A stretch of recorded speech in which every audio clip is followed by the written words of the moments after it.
Welcome to The Cap, where we are here to speak with college reps and other professionals in the field of college admissions to help answer all your questions and guide you through every step of the process. So if you're serious about college admissions, you've come to the right place. Are you ready? Let's talk about it. And now, here's your host, Dr. John Durante.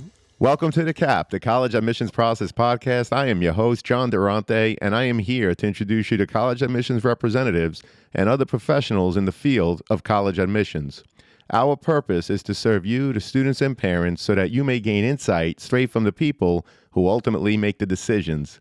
Regardless of whether you apply to a particular school being highlighted in a given episode, you should listen to all of them, as each guest will give you tremendous insight and advice on every aspect of the college admissions process, prompting you to come up with your own follow-up questions for when you visit campus or meet with a college admissions representative yourself.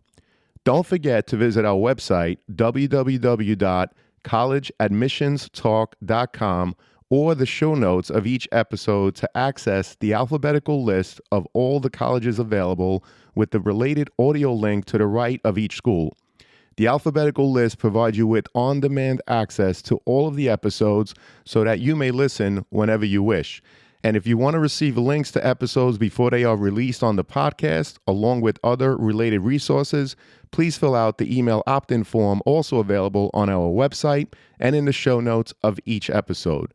Lastly, please email me with any questions or comments at collegeadmissionstalk@gmail.com. So are you ready? Let's talk about it. Welcome to The Cap, the College Admissions Process Podcast. I am your host, John Durante, and it gives me great pleasure to introduce to you today Rick Clark, who's the Assistant Vice Provost and Executive Director of Undergraduate Admission at Georgia Tech. Now, we did an episode with Georgia Tech back at episode number 38 with Rick's colleague, Samantha Rose Sinclair. But today, we're going to talk about the truth about college admission, which is going to be the podcast topic. And of course, it's also the title of a book that Rick wrote. So, Rick, welcome to the podcast. It's an honor and pleasure to have you. How you doing today? I'm doing well, John. Appreciate you having me on and looking forward to the conversation today. Well, this is going to be great because, again, we're going to be talking about the truth about college admission. So no holds barred here today. So let's get right to it here today, Rick. First, let's start by asking you to just give us a brief description about yourself. How long have you been in admissions and how did you end up in such a position? Yeah, absolutely. So I went to school in North Carolina at the University of North Carolina in Chapel Hill, and from there ended up in boarding admissions, actually. So I was at a secondary school. So I've been on the high school side and in an independent school, and then kind of moved from that into higher ed, which I've been in now for well over 20 years. I was at Wake Forest University, Georgia State University right down the road here from Georgia Tech, and now 19 years at Georgia Tech in 5 different roles, I guess. Wow. And so, yeah, it's this place has been 4 different schools in the 19 years I've been here, always changing, lots going on, in enrollment and outside of it. So it's been a good ride. And yeah, again, I appreciate kind of having touched a little bit of everything in enrollment. I worked with athletics. I worked with all of our marketing and communications stuff. I've worked with our dual enrollment programs. And so now getting to kind of oversee the whole thing and kind of cast vision towards, meeting our mission and where we're trying to go. Well, that's terrific. 19 years at Georgia Tech. They're obviously, Rick, very lucky to have you, as are we today. So let me ask you, Rick, because I did pick up a copy of your book. I did read it. And in the book, The Truth About College Admission, you talk about finding the right school and the importance of staying together as a family throughout the admissions process. Visiting college campuses will certainly help students and their families narrow down their list of schools to apply to. And you provided some great questions to ask during the college visits in your book. So, Rick, can you share what are some questions students and their parents should be asking, and what else should they do or consider to help them determine if a particular school is in fact the right fit, not only for the student, but for them as a family? Yeah. No, I mean, and the reason that we chose that subtitle of this idea of a family guide to getting in and staying together. And as you said, you've been through this process with your own family, and when you do it right, it has an opportunity to really be unifying, to like cement in many ways sort of the next chapter of a relationship. Of course, I'm sure you have on your side and I have on my side see it go really wrong too. There can definitely be some wedges in there. So family at the end of the day is really at the center of this. And a lot of that comes down to listening to each other, to respecting each other's opinions, to understanding what the other ones care about. And, back to your idea of asking questions. I mean, I think before a student really gets going towards asking questions about where, it's more about, big questions like, what do I really want in a college? And what are the types of places where I might thrive? What are the things about my high school that I have enjoyed and want to replicate? What are those things about my high school that I'm kind of ready to build on and move towards? In the book, we talk a lot about a question that almost no students really ask, which is, why do I even want to go to college? A lot of these kids are super talented and they come from families that care a lot about education. And so it's this foregone conclusion, right? But they don't really kind of pause a second and just think about like, why do I even want to go? And I think if they'll do that, it leads to better conversations and questions. In the book, we talk about a couple different things. I mean, I do think a fundamental question that most students should ask is, why do I care? Do I care at all about the stuff they're talking about? Because when you go on these campuses, they're all going to be talking about certain things, right? How many benches we have, or the fact that we got the best food, or we're the greenest, or whatever. And I think it's good for a student to be like, what do I really care about? And so when they start talking, you can filter that through this idea of like, do I care? What are the things that matter to me for that match? But the other thing that we hit on a lot is like asking questions beyond the normal question. We admission people throw out a lot of statistics. We'll talk about faculty student ratios. And those kind of mean nothing for most students. I think the better question is, well, what is my experience going to look like? So like in my major, how many students are typically, what's that faculty student ratio? What does that look like in my freshman year? What's that going to look like in my senior year? Retention rates. We'll throw these percentages out, but what does that really mean? And I think a better question is, well, why do students leave? And really, why do students stay? Instead of somebody saying, well, our retention rate is 92%, it's kind of just a number. Like, what's the question beyond the question? What's the question beyond the numbers that we admission people throw out there a lot? Well, Rick, those are great examples of the big questions to ask, which of course will help students and their families determine if the school is the right fit for them. So we really appreciate that. And of course, Rick, the application, it's a marketing package where hopefully each part is building upon the next while providing the best possible story about the student who, of course, is applying. So what can you tell us about what colleges are looking for in terms of the work students took part in academically and outside of the classroom? Yeah, absolutely. Well, I mean, first of all, inside the classroom and, what students have done there, I mean, this is really where we start, is asking, first of all, where does this student go to high school? I mean, that really is question number one. That is where schools start. The way we read is not alphabetically. It's not based on when you turned in your application. We're going to say, all right, let's read all the students who applied from this particular high school at the same time. And the reason that's helpful is it's efficient, right? You can say, I'm going to read this school that's in Oklahoma or California, wherever it might be.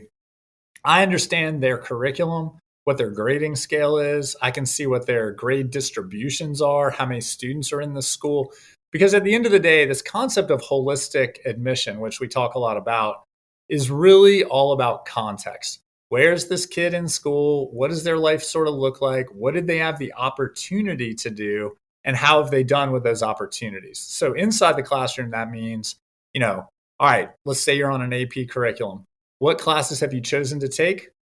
We look at what you could have taken versus what you do take. We also look at your trends, how you've been doing progressively over time, right? And a big part of what schools want is to see that students have pushed and stretched themselves, that they're going to be ready for the academic uh, environment at whatever school it is. So at Georgia Tech in particular, I mean, we're a fairly rigorous institution. We want to see students that have, chosen to push and stretch themselves, because we know when they get here, that's not going to be an option anymore. They're going to be pushed and stretched. And I think largely that's how most college admission people are thinking. Outside the classroom, similarly, we're trying to get a sense of, all right, look, as humans, we all just have a certain amount of time every day. What are you doing with your discretionary time? You're a high school kid, you're going to class, you're sleeping, you're eating, you've got 4 hours of discretionary time a day, whatever it might be. What you choose to do is a big indicator of what you value. And frankly, it's a big indicator of what you'll probably bring to our campus. And so we're looking to see, have you had an impact on people around you? Have you had an influence on people around you? Because what our data shows, and this is true of most schools around the country, the most predictive pieces of student performance in college are academic performance in high school and the fact that they've been doing things outside the classroom, because it means that they can handle time management. It means that they are generally more happy and fulfilled and satisfied because they have a network and connections beyond the classroom. And all of that plays into student success, which frankly, at the end of the day, like people like me, that's how we're evaluated, is how are they doing academically, and are they having good impact on the other students around them in college. Well, I appreciate that. In terms of academics, of course, you're looking at trends.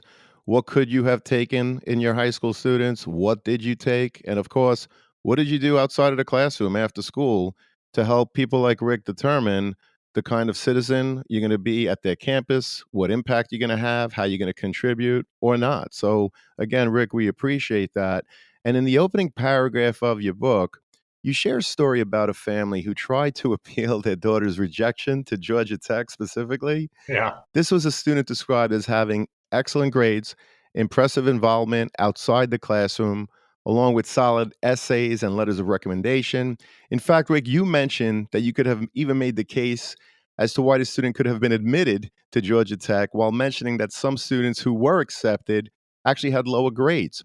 Right. Now, I believe this story is important because you also talked about institutional goals, and it sheds light on the fact that it's not just numbers that are taken into consideration in the overall admissions process, as there are, again, institutional needs based on geographic region, academics, background, and many other possible factors.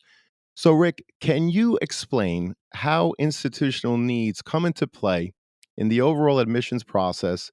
And what are some examples of variables that may cause them to shift from year to year? Yeah, for sure. I mean, and it's interesting because a lot of people talk about how college admission is tough to understand. It's sort of a black box and it's mysterious, and that's what causes a lot of the stress that students feel. But really, I think that college admission comes down to two fundamental principles. Number one is simply supply and demand. How many kids are applying for how many spots? When I came to Georgia Tech, and like I said, I've been here for a while, but we're admitting about 65% of students who applied. Based on the number of apps and the number of seats, that's what the model called for. This last year, apps have gone up significantly. We have grown our undergrad population, but not to the level of demand. And the admit rate last year was 17%.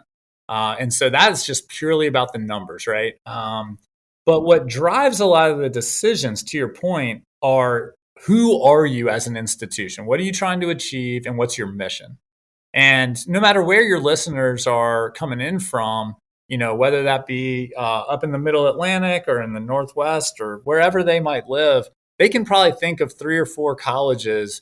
And when they really think about it, like they understand that place, it exists for a reason. They're trying to create something in particular. They are different. They may not look different on their websites or on the stuff that they mail out to kids. They all kind of look the same with the marketing material. But the truth is that their goals and their missions very different, not just in the number of students they're enrolling, but I think about here in our state with Georgia Tech. I mean, we're a STEM heavy institution. We have 36 majors. We're not comprehensive. We're not the flagship. We're not all things to all people, right? And the type of students that may be a good fit for us may not be a great fit for another school here in our state and vice versa. So, thinking about how would an institutional priority impact your admission decision? One of the best examples is actually my alma mater, which is UNC Chapel Hill.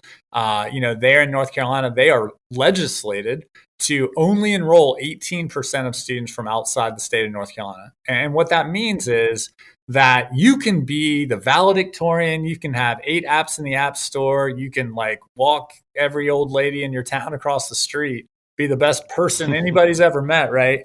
And not get into Chapel Hill, not because you're not amazing, not because you don't have tons of potential, but because they have a very small slice of their pie geographically that makes it 3 to 4 times more competitive to get into Chapel Hill from out of state than in state, right? So on paper, if it was all about numbers, first of all, it would go a lot quicker.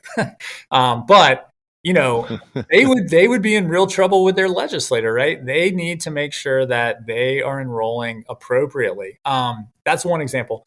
The other big example is academic major and academic emphasis. So, to your point, how could something change from one year to another? I can think at Georgia Tech example where one year we did not have a neuroscience major.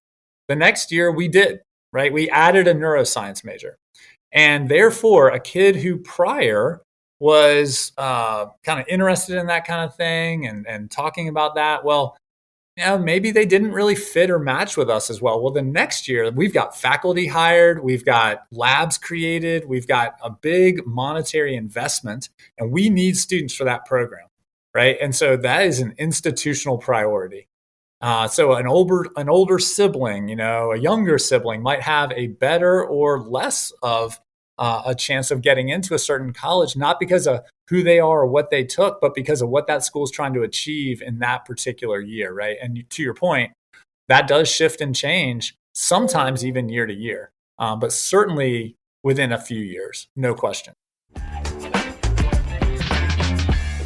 Hey, podcast friends, are you or someone you know in need of some custom college gear?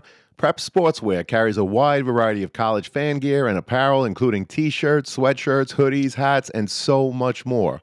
So whether you're getting ready to go to the game, hanging out on campus, organizing a college bed decorating party, or you're simply looking to build upon your college gear, Prep Sportswear has you covered. Check out our Prep Sportswear affiliate partnership link in the show notes for all the details. As an affiliate partner with Prep Sportswear, the podcast does receive a small commission if you make a purchase. But rest assured that we would only promote products that we believe in and feel that would benefit our listeners. And now, back to the show. Well, we really appreciate that, Rick, and thank you so much for spelling out the different institutional priorities, because a lot of times when a student is rejected, they take it personal when the reality is, like you said, Georgia Tech accepted 17% of the applicants.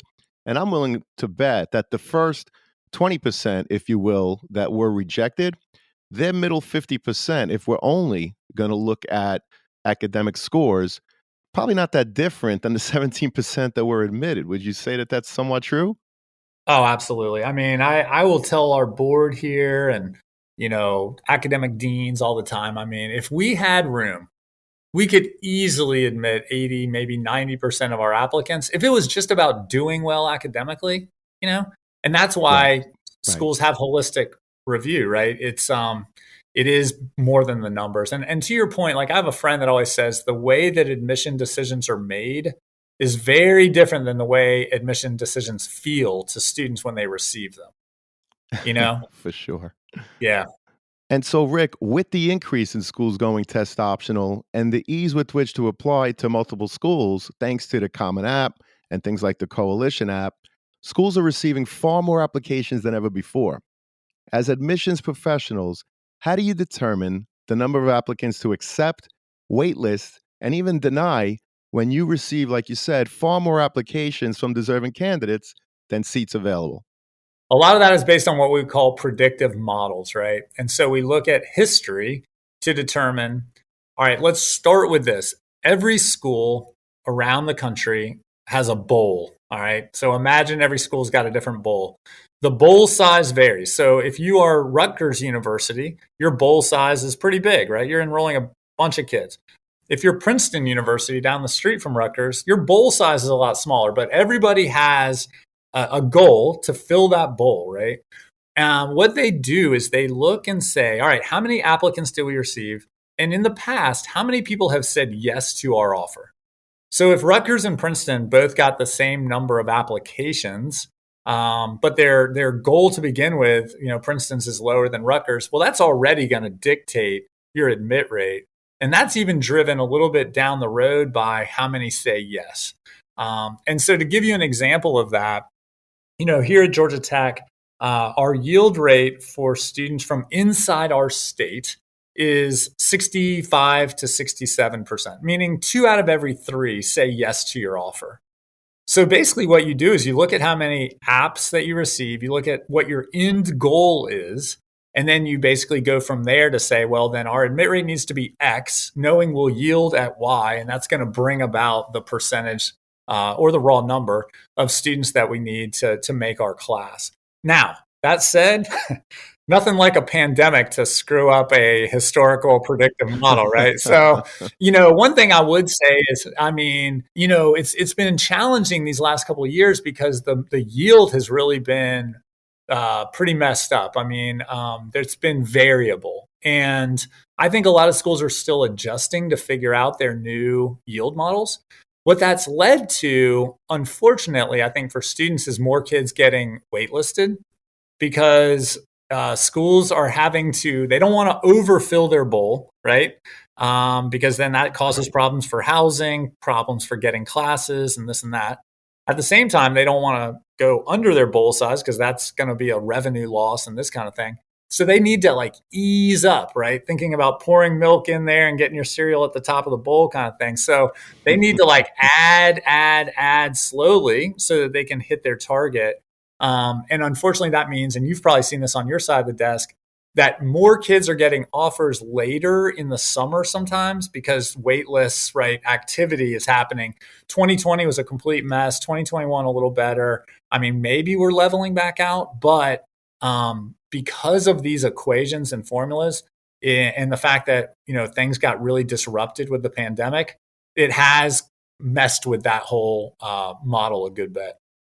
Well, I appreciate that. And, I'm having this conversation because I want to emphasize to students and parents that it's honestly not only about numbers. You could have some solid test scores, and there's no guarantee that you're going to necessarily be admitted, particularly to the more competitive schools like Georgia Tech and the many that we have, obviously, throughout the country. Yeah. So, Rick, let me ask you, what can you tell us about standardized testing, and where do you think the test optional movement will be in the next 5 years? Yeah, it's funny, man, because before the pandemic, I was like, yeah, if more schools went test optional, it would get us talking a lot less about testing. But the reverse has actually ended up being true. I think there's maybe 1,800 schools in the country now that are test optional. And that's about double what it was before the pandemic. So it has been an inflection point, to say the least. I would say that on the whole, I don't see testing ever coming back the way it was prior. Meaning, I think a lot of schools are going to stay test optional. Everyone's pretty much read articles or heard people talk about this demographic cliff, right? High school grads in the country are going to be going down in the years ahead, not up. That means less kids theoretically, going to college. And schools are needing to do what they can to ensure that students are going to continue to apply to their schools and can matriculate to their schools. At the same time, a lot of schools right now are doing 3-year pilots, or they're trying to look, and this is smart, I think, because what they're saying is, let's enroll some classes with a sizable number of students who are test optional, and let's see how they do. Ultimately, that's what it's all about, is how do students do on your campus?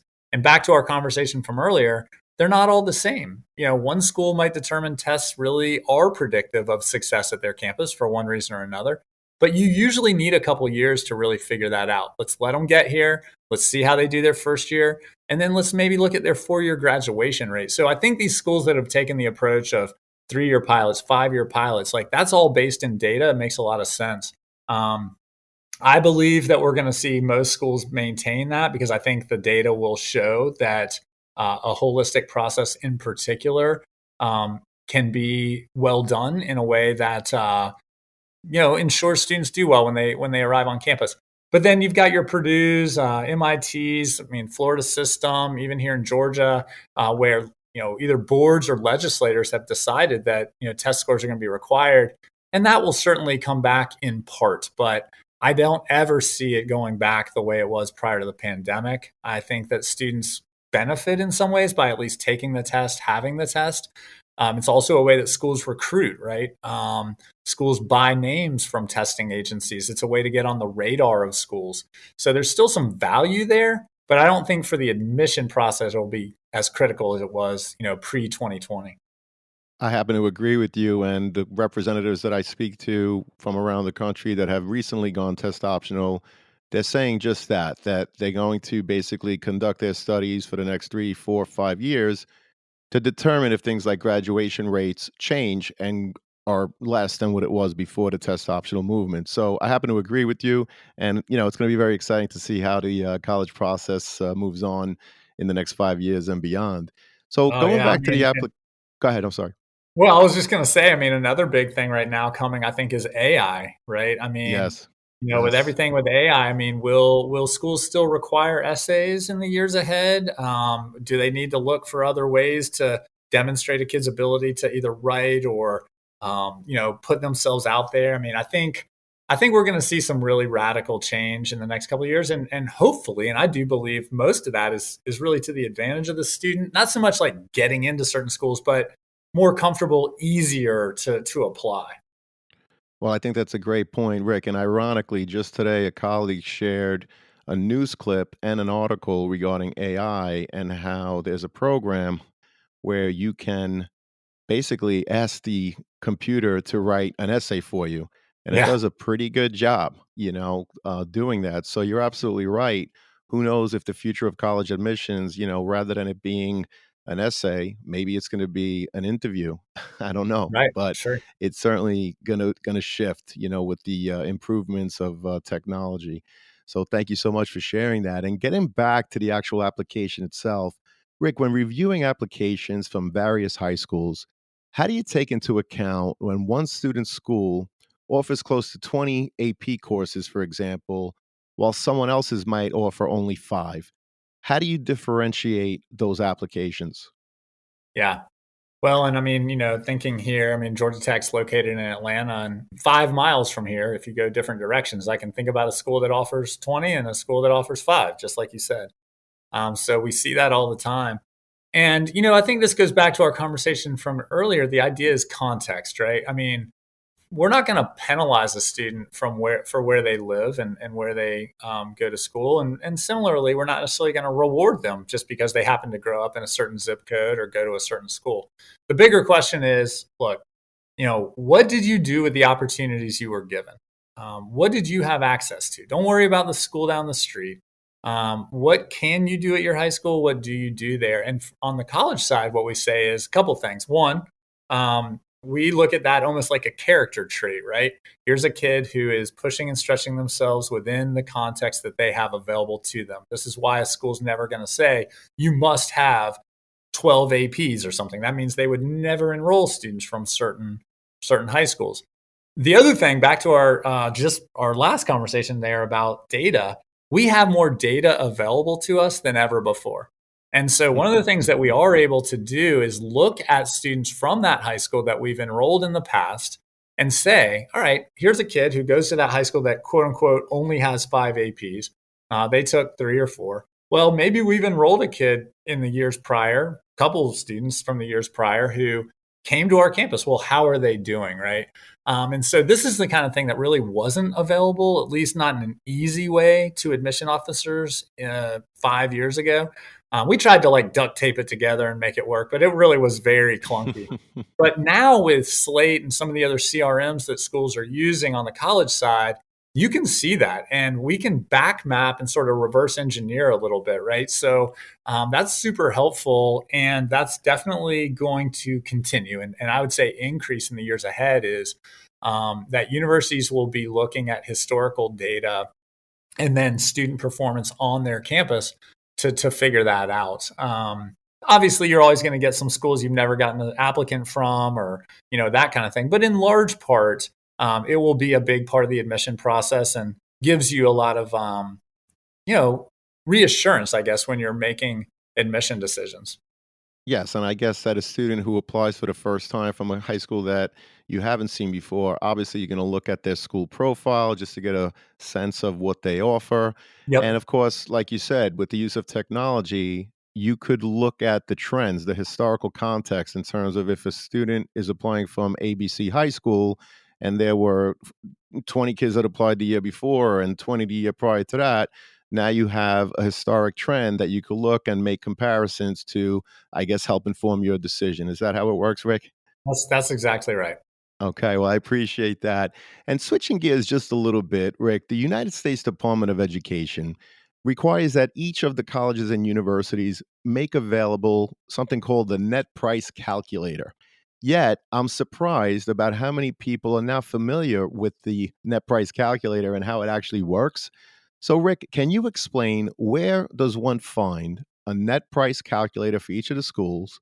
How does it work? And how accurate is it to help families determine what their yearly college costs will actually be? Yep. So the net price calculator, this is something that under the Obama administration was put in as a requirement. All schools needed to create something that would help use, here again, historical data, right? So each college has this on their site. Honestly, in many ways, the easiest thing to do, of course, you can always go to like just the net price calculator URL, right? The one that aggregates everybody's. But you can also just Google for the one that you're looking for. Net price calculator and Georgia Tech. It'll take you right to it. Net price calculator and you name the school. And that might be the easiest thing because people don't care about all the other schools. They just care about the 5 or 7 or whatever it is they're looking at. So I would say that's a good place to start. What it does is, look, every school has what they would call a COA, which is a cost of attendance. And this is not just tuition, but books and fees and room and board and all the kind of big macro cost of a student going there. What a net price calculator does, and it is all about the quality of information that a family puts in. So it's like anything with data, right? Trash in, trash out. Take some time and put good tax information in there, you're going to get some pretty good results. But if you'll spend some good time on these net price calculators and you put in information from your prior tax records about assets, about income, about some of your just general financial information. It looks at historically for a quote student like you coming from a family like yours, how much aid has been awarded. And so then ultimately, what is the net price? So it deducts essentially that COA. And then from that, it deducts what would be your expected family contribution, or there's a kind of a new name for this, which is an SAI, is kind of all the federal government terms here, but what you could expect to receive in terms of aid from that school. And that brings you down to your net price, what you could expect to pay, or at least, with some caveats, like a range of what you could expect to pay. This is a great tool. And I mean, I'm sure you would tell families the same thing, but for a family that might be listening, that are a junior in high school, one of the best things parents can do is have just really honest conversations with their kids about money. How much can we pay? How much are we willing to pay? What are our limitations? We talk about this in the book. Like, what are some of our conditions? Like, I know people here in Georgia who have said, listen, we'll pay for any school you want to go to. Whatever it would be for you to go to a Georgia public plus 10,000. And that's our limit, right? And I think if families will sit down and say just up front, like what they can do, what they're willing to do, and explain why, students, I think, are very receptive to that. And we sometimes, I think, short sell our kids for what they can handle. It also is extremely helpful then when you go out to these schools and they tell you about how much they cost and you put your money in, or you put your information in a net price calculator. It doesn't mean you're telling your son or daughter, don't apply to that place. What you're saying is, if this is accurate and the ultimate cost for us to come back is above what we've said is our ceiling, it's just not going to be affordable for us. And I do think talking about money honestly and early is really one of the best gifts that families can give their kids in the college admission experience. Well, I appreciate that, and I truly agree, especially having gone through it myself with 2 daughters. And Rick, I'm gonna put the net price calculator for Georgia Tech in the show notes just as a reminder to parents. If there are any other links that you want me to share with students and their parents, just email it to me, and of course, I'll make it available to them. And of course, the Common App asks the same questions regardless of which school you're applying to, while providing the opportunity to have your transcript, essays, letters of recommendations uploaded by your teacher or school counselor. It really has helped, obviously, to streamline the application process. And Rick, many colleges, however, they add a supplemental question to gain more insight into their applicants as part of their overall process. What are schools that ask for supplemental essays trying to learn from potential students' responses that are not available in the general essay and other parts of the application? Yep. Well, I mean, with the larger essay, right? The main essay from the Common App. I mean, I think in that you're getting a sense of, all right, this student's writing ability, maybe something that they're kind of interested in general, maybe a bit of a sense of their voice. With supplementals, yeah, sure, you get that also, but because of what we discussed earlier, this idea that through the Common App, Coalition app, it is easy to apply to a lot of different schools. Um, when you get to the supplementals, it's an opportunity for a school to sort of lean into what they care about. Back to this idea of institutional priorities. Supplementals tell a lot about what a school values. I actually think for students, they should look at those closely because when you talk about, whether this is a good fit or match for me, those supplementals, if they resonate with you, that's going to matter a lot because they have decided like they really want to know what you have to say about this particular prompt or this particular question. It also is a way for students, I hesitate to use this term a little bit of demonstrated interest, but in other words, they're basically saying, listen, thank you for applying, but we know that you could have sent this larger Common App to everybody. For us, we want you to go one step further, right? We want you to give us a little bit more. And so some schools, use demonstrated interest where they want kids to apply, or if a rep comes to your high school, they want you to, visit with them or whatever. But I think for largely on the supplementals, this is a way for everybody applying to sort of demonstrate their interest or demonstrate what they know about that school. Like Georgia Tech says, tell us a little bit about why you want to study this particular major at Georgia Tech. Well, that takes you doing your homework. That takes you doing your research and figuring out. I'm not just applying there because I've heard of it or my dad went there or I like the colors or something. More so it's like I've really looked into this and I really want to go here and here's why. Well, that's a great answer. The importance of demonstrating what you know. We always talk about demonstrated interest, but I think perhaps even more important, and it comes out in the supplemental, your demonstrated understanding, for example, of Georgia Tech, showing the admissions people that you want to be in Georgia Tech for this specific program, for this specific reason. And I think that that's what makes the supplemental essay stand out from other parts of the essay. So we appreciate that, Rick. Thank you so much. And I know we talked earlier about students that are accepted, that are deferred, and even denied. But if a student is deferred and they are still very much interested in the school, and this is a question that comes up a lot. Again, if a Mhm. student is deferred, what are the specific actions they should be taking when they're deferred? Yeah.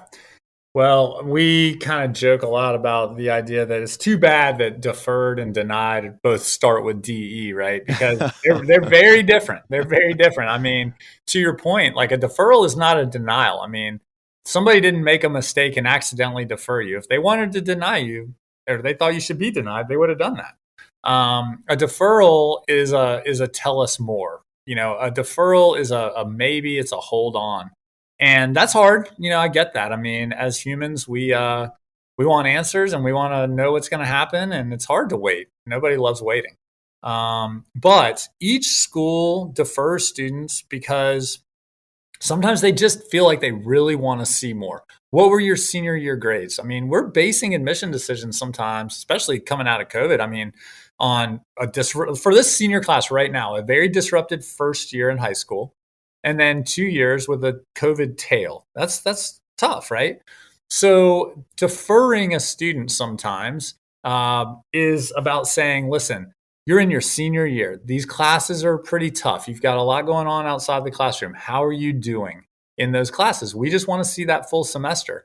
So look, send in your senior grades. We want to see that full transcript of the fall semester. Every school does it a little bit differently, but largely they will also say, all right, tell us more about what you've done since you applied. Because a lot of students are applying in October in particular. A lot of time's gone by. Maybe maybe you got elected captain of the swim team, or you were the lead in the play, or who knows what, got promoted at work. We want to know that. But here's the thing that students need to know is every school, if a school defers you, they are going to be very specific about what they do and do not want. It's not uniform across all schools, but they will tell you very specifically. If they don't ask for something, you don't need to send it. Like some schools are saying, hey, we want you to do an interview. If another school doesn't mention that and they just put a checklist on these are the 3 things you need to do and interviews isn't one of them, well, interviews isn't one of them, And so I think that's the big thing. So whatever it is, like another friend of mine always says, like, read your email and do what it says. That is what you need to do as a high school student, as a college applicant, right? Well, that's a great answer. I really appreciate it. And Rick, this has been a phenomenal conversation. Again, the name of your book, The Truth About College Admission. It's not only the name of your book, but also what we talked about here. And thank you so much for your honesty and your openness. I know that this is going to help a lot of students and their parents. And unfortunately, Rick, it leads us to the last question, which is, what are your top 3 pieces of advice that you would offer students and their parents getting ready for the college admissions process? All right. Well, I guess for parents first, my biggest thing for parents is parents of high school students should talk to fewer parents of other high school students about college admission and more parents of current college students, right? Because parents of current college students, they're a chapter ahead. Just like when your kids were little, you always talk to somebody a little bit older, a little bit chapter ahead for advice. And that's the best thing to do because parents of other high school students are just as stressed. They're concerned. They have just enough information to be slightly wrong, and it can ramp up that consternation. I think for back to, something we discussed earlier, for students, I think the big thing is really being willing to ask yourself those big questions. What do I care about? Who are the people that bring out my best? And being comfortable with taking the advice and insight of other people, but never like losing the ability to hear what you really want, what you're really interested in. That can be super challenging. But I think if you start out by saying, this is about me, my goals, my dreams, my hopes, and you maintain that and be really honest with yourself, it's kind of like you go on a college tour and you're 5 minutes into it and you just know it's not for you. You're right. Like, trust your gut, and I think that is super valuable. And then I think the last thing, so those are 2. My last thing, and this would be for parents and students both, but, control what you can control. You're not going to be able to control exactly where you get in or how much money they give you. That is true. But you do control where you apply. And you should never apply to a place you wouldn't actually go. I'm always amazed at how many kids add schools to their list. They have no intention of ever going, just, I guess, to get in. It makes no sense to me. Don't do that. But you control where you apply, and you need to apply to a group of schools that you're really excited about, that have a range of admit rates, but have a lot of the same things in common with each other, where you would be really thrilled to get in and go. And then also you control, how you show up there. Like I teach first-year students at Georgia Tech. We employ first-year students here at Georgia Tech. And man, the attitude they have when they come on campus to be excited about being here, whether it was their first choice or their third choice, makes all the difference in taking advantage of the opportunities that are here. And you control that, right? We each control how we sort of show up and what we take advantage of. So don't worry about the pieces that you'll never be in those committee rooms. But there's pieces of this, in fact, the majority of this you do control, which is really your approach and your attitude. Well, we really appreciate that. Again, emphasizing don't be bashful to ask the big question. You do have a lot of control in this process. Certainly take the advice of others, but at the end of the day, the decision has to be your own. Rick, I can't thank you enough. This was a phenomenal conversation. We really appreciate giving of your time and your expertise today. Wishing you luck with your book. You also have a podcast. You want to give a shout out to your podcast? What's the name of it, Rick, while we're at it? Yeah, so my co-author and I launched a podcast called "The Truth About College Admission." So we've got that out there, and then Georgia Tech is doing a monthly podcast as well called "The College Admission Brief," which is more specifically about Georgia Tech. And so we'd love to have people listen to either or both of those, depending on what they might be interested in. But yeah, John, thanks so much for having me on today. It's my honor. And I mentioned earlier the show notes. I'll link all of that into the show notes. So, again, Rick, thank you so much. And I hope to have you again soon. Take care. All right. Thank you.